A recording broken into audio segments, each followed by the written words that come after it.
గారు, నా పేరు రాజా. నేను సివిఆర్ జిఎంసి హై స్కూల్లో 9వ తరగతి చదువుతున్నాను.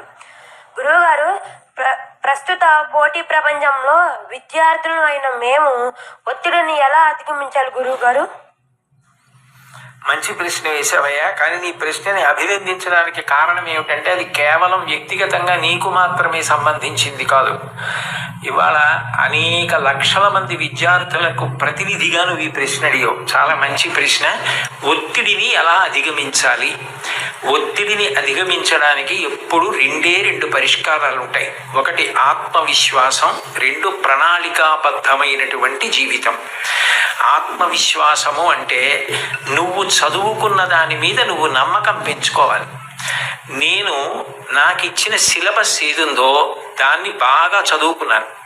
మాస్టర్ చెప్తున్నప్పుడు చాలా జాగ్రత్తగా విన్నాను. నాకు ఏదైనా అర్థం కాకపోతే మాస్టర్ని అడిగాను. ఆయన నాకు ప్రేమగా చెప్పారు. ఇన్నాళ్ళు హోంవర్క్ చేశాను, ఇంత నోట్స్ రాశాను, ఇన్ని టెక్స్ట్ బుక్స్ చదివాను, నాకు చాలా విషయాలు తెలుసు. కాబట్టి ఇప్పుడు అందులోంచే 10 ప్రశ్నలు ఇస్తారు, అది కాకుండా ఎక్కడి నుంచో ఇవ్వరు. కాబట్టి నేను తప్పకుండా వ్రాయగలను అని ముందు నీ మీద నువ్వు ఆత్మవిశ్వాసం పెంచుకుంటే నువ్వు చాలా హాయిగా ప్రశాంతంగా పరీక్షకి వెళ్ళగలుగుతావు. అట్లా కాకుండా నువ్వు ఏదో భయంతో నేను చదివినవి నాకు జ్ఞాపకం వస్తాయా, నేను అన్నీ చదివానా, నేను వదిలేసినవి ఏమైనా వస్తాయా అన్న బెంగ పెట్టుకోకుండా నీ మీద నువ్వు విశ్వాసాన్ని ముందు పొందగలగాలి. 2, నువ్వు ఇవాళ పరీక్ష ఉంది అంటే నిన్న రాత్రి నుంచి చదివితే నువ్వు బెంగ పెట్టుకోవాలి, ఒత్తిడి పడాలి. ప్రతిరోజు కూడా నువ్వు ప్రణాళికాబద్ధంగా నేను ఇన్ని గంటలకి నిద్ర లేవాలి అంటే ఖచ్చితంగా అన్ని గంటలకి నిద్ర లేవాలి. నరేంద్ర మోడీ గారి తండ్రి చెప్పులు వేసుకుని వెళుతుంటే టక్ టక్ టక్, ఆయనే వాడినటువంటి శబ్దం ఇది ఇంటర్వ్యూలో.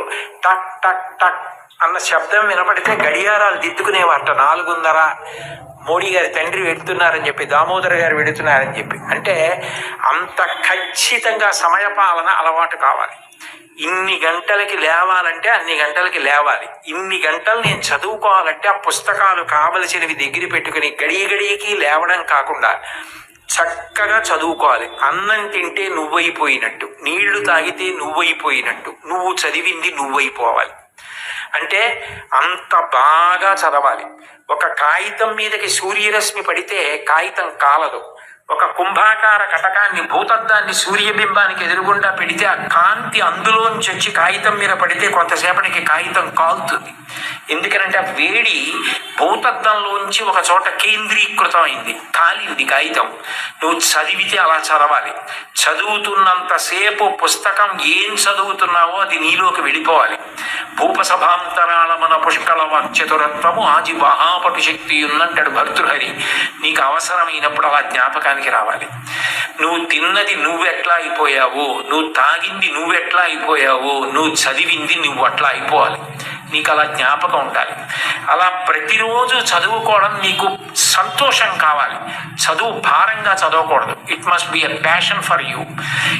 ఎప్పుడు తెల్లారలేద్దాం, ఎప్పుడు చదువుదామని నీకు ఆసక్తి ఉండాలి, ఆతృత ఉండాలి, అందులో ఒక గొప్ప సంతోషం ఉండాలి.